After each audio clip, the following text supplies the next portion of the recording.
The day I went from being Remy the rich widower to Remy the neighborhood menace started with a $500 fine, all for the crime of fishing with my grieving daughter.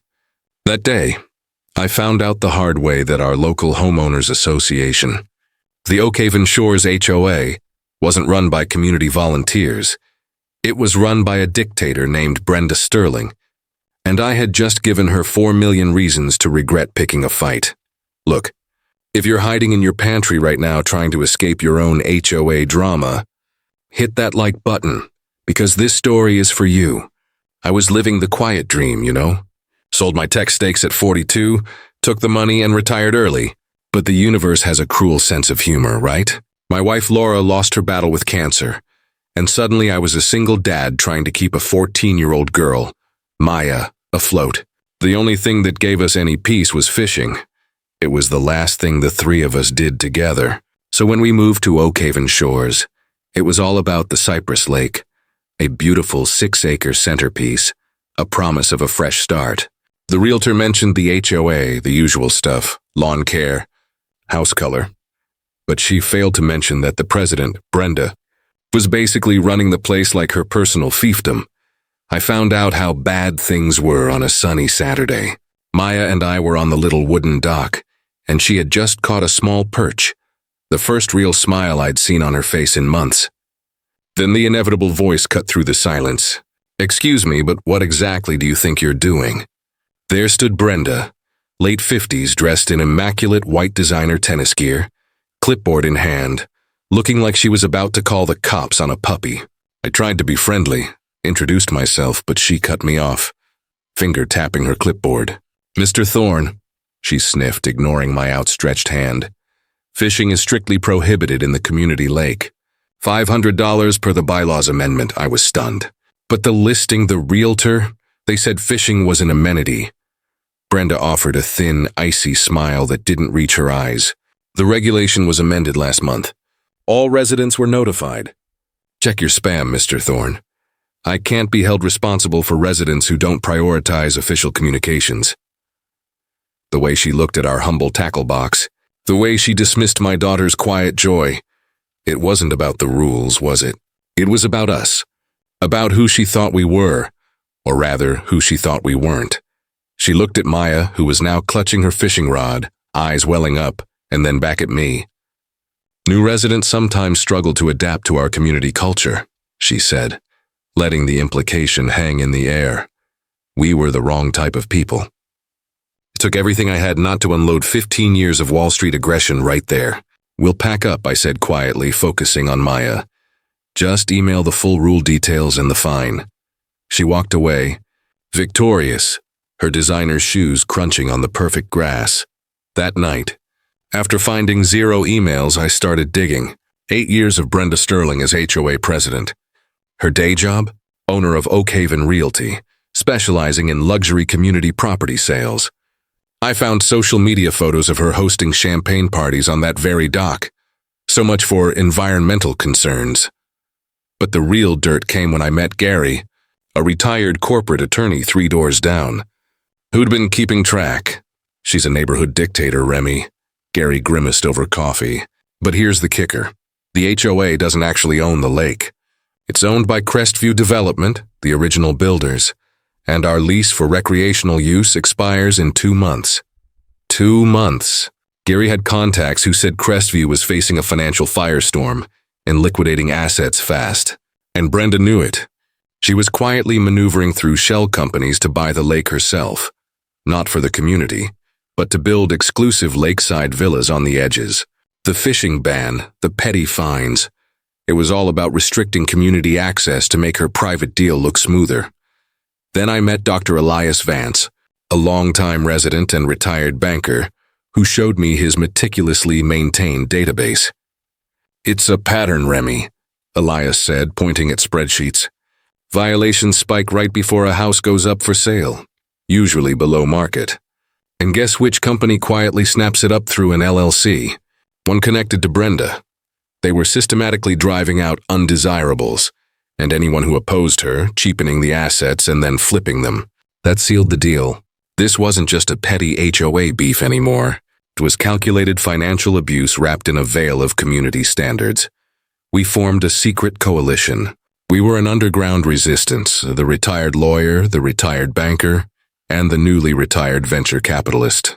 We had the evidence, the legal expertise, and the financial capital. Now it was just a matter of timing. We had to wait for Brenda to commit, to put her reputation and her money on the line. And then we would pull the rug out. Brenda, sensing my resistance, turned up the heat. The fines started piling up. Wrong shade of trim, excessive leaf fall, $200 for having my trash can 6 inches too far from the curb. But the final straw, the absolute tipping point, was when my daughter Maya came home crying. Brenda's biggest ally, a woman named Carol, had spread rumors through the school that we were troublemakers and trying to destroy property values. My business was my business. But when you target my kid, you cross a line that you don't come back from. That night, I called Gary. I'm done, man. I'm thinking of selling. I can't put Maya through this. Gary was firm. That's exactly what she wants. She wins, Remy. Don't give her the satisfaction. He was right. Walking away meant teaching Maya that bullies always win. No, we were staying. My contacts confirmed the environmental assessment on the lake was clear, and I knew Crestview was desperate. I arranged a discreet meeting with the Crestview executive. I didn't waste time on small talk. I'll offer you $350,000, all cash, close in 7 days. The executive's eyes widened. Brenda's offer was $300K, financed over 18 months. Cash is king, especially when you're hemorrhaging money. 2 days later, I had the preliminary agreement. The lake and the crucial 10-foot boundary around it was mine. I kept the purchase utterly silent. The very next Saturday, Brenda scheduled her big HOA event. She was holding a massive celebration of Oak Haven's future, essentially a party for the original. Longtime residents, conspicuously excluding me and my allies, to announce her grand vision, which I knew included a special assessment fee to secretly fund her purchase. I watched her from a distance, surrounded by her clique, wine glass in hand, holding a microphone. Perfect. I walked down to the dock with Gary, Goliath, my corporate lawyer, and a uniformed local police officer I had briefed. The party went silent as I walked right up and gently took the microphone from Brenda's hand. Brenda's composure shattered instantly. "This is a private community event, Mr. Thorne. You were not invited." I held the mic firmly, the sound system amplifying my calm, steady voice. "Actually, Brenda, I think there's been some confusion about who should be inviting whom." I nodded to my lawyer, who handed me a sheaf of papers. "As of 3 days ago, I am the legal owner of this lake, all 6 acres of it, and the surrounding 10-foot shoreline perimeter. You and everyone here are currently trespassing on private property." The crowd's murmurs turned into gasps. Brenda's face went from pale to a deep, dangerous red. "You can't. The HOA has rights. We have a recreational agreement." "You did," I corrected with a polite, razor-sharp smile. "But that agreement, set to expire in 28 days anyway, is now immediately terminated. Citing multiple breaches of maintenance terms, by the way, confirmed by my own environmental assessment."